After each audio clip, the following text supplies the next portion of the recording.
അസംസ്കൃത വസ്തുക്കളുടെ ഗുണമേന്മ പരിശോധിക്കാതെ വിതരണക്കാരന്റെ സുരക്ഷാ സർട്ടിഫിക്കറ്റിൽ മാത്രം വിശ്വാസം അർപ്പിച്ച ഫാർമസ്യൂട്ടിക്കൽ കമ്പനി ഉടമയ്ക്ക് അവസാനം ജയിൽവാസം. അലി ഫാർമ എന്ന ഇന്തോനേഷ്യൻ ഫാർമസ്യൂട്ടിക്കൽ കമ്പനിയുടെ സിഇഒയ്ക്കും മറ്റ് 3 ഉന്നത ഉദ്യോഗസ്ഥർക്കുമാണ് ഇന്തോനേഷ്യൻ കോടതി ജയിൽ ശിക്ഷ. അതോടൊപ്പം 1 ബില്യൺ ഇന്തോനേഷ്യൻ റുപ്യ പിഴ ഒടുക്കുകയും വേണം. 200-ലധികം കുട്ടികളുടെ മരണത്തിനിടയാക്കിയ സംഭവവുമായി ഈ കമ്പനി നിർമ്മിച്ച കപ്പ് സിറപ്പിന് ബന്ധമുണ്ടെന്ന് കണ്ടെത്തിയതിനെ തുടർന്നാണിത്. വിശദ പരിശോധനയിൽ അപകടകരമായ എത്തിലീൻ ഗ്ലൈക്കോൾ എന്ന പദാർത്ഥം ഈ കപ്പ് സിറപ്പിൽ അടങ്ങിയിരുന്നതായി കണ്ടെത്തിയിരുന്നു. പെയിന്റ്, ബ്രേക്ക് ഫ്ലൂയിഡ് എന്നിവയിൽ ഉപയോഗിക്കുന്ന പദാർത്ഥമാണിത്. സിറപ്പിലാണെങ്കിൽ സുരക്ഷിതമായ പ്രൊപ്പിലിൻ ഗ്ലൈക്കോൾ ആയിരുന്നു വേണ്ടിയിരുന്നത്.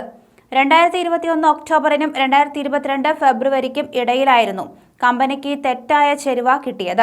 വിതരണക്കാരൻ നൽകിയ സേഫ്റ്റി സർട്ടിഫിക്കറ്റിൽ വിശ്വാസമർപ്പിച്ച കമ്പനി ചേരുവകളുടെ ഗുണനിലവാരമോ അതിന്റെ സവിശേഷതകളോ പരിശോധിക്കാൻ തയ്യാറായില്ല. അത്തരത്തിൽ അസംസ്കൃത പദാർത്ഥങ്ങളും ചേരുവകളും പരിശോധിക്കണം എന്ന് കർശനമായി നിർദ്ദേശിക്കുന്ന നിയമമില്ല എന്നായിരുന്നു കമ്പനിയുടെ അഭിഭാഷകൻ കോടതിയിൽ വാദിച്ചത്. എന്നാൽ കമ്പനി അറിഞ്ഞുകൊണ്ട് തന്നെ കുട്ടികൾക്ക് ഒട്ടും സുരക്ഷിതമല്ലാത്ത മരുന്ന് നിർമ്മിക്കുകയായിരുന്നു എന്നായിരുന്നു ജഡ്ജി പറഞ്ഞത്. ഈ വിഷലിപ്തമായ കപ്പ് സിറപ്പ് കഴിച്ച് വൃക്കരോഗങ്ങൾ ഉണ്ടായതിനെ തുടർന്ന് ഇന്തോനേഷ്യയിൽ 200-ലധികം കുട്ടികളായിരുന്നു മരണമടഞ്ഞത്. സമാനമായ സംഭവങ്ങൾ മറ്റു രാജ്യങ്ങളിൽ നിന്ന് റിപ്പോർട്ട് ചെയ്യപ്പെട്ടിട്ടുണ്ട്. നേരത്തെ ഇന്ത്യയിൽ നിന്നും ഇന്തോനേഷ്യയിൽ നിന്നുമുള്ള ചില കപ്പ് സിറപ്പുകൾ സുരക്ഷിതമല്ലെന്ന് ലോകാരോഗ്യ സംഘടന മുന്നറിയിപ്പ് നൽകിയിരുന്നു. കുട്ടികൾക്ക് ഇവ പ്രത്യേകിച്ച് ദോഷം ചെയ്യുമെന്ന് മുന്നറിയിപ്പിലുണ്ടായിരുന്നു.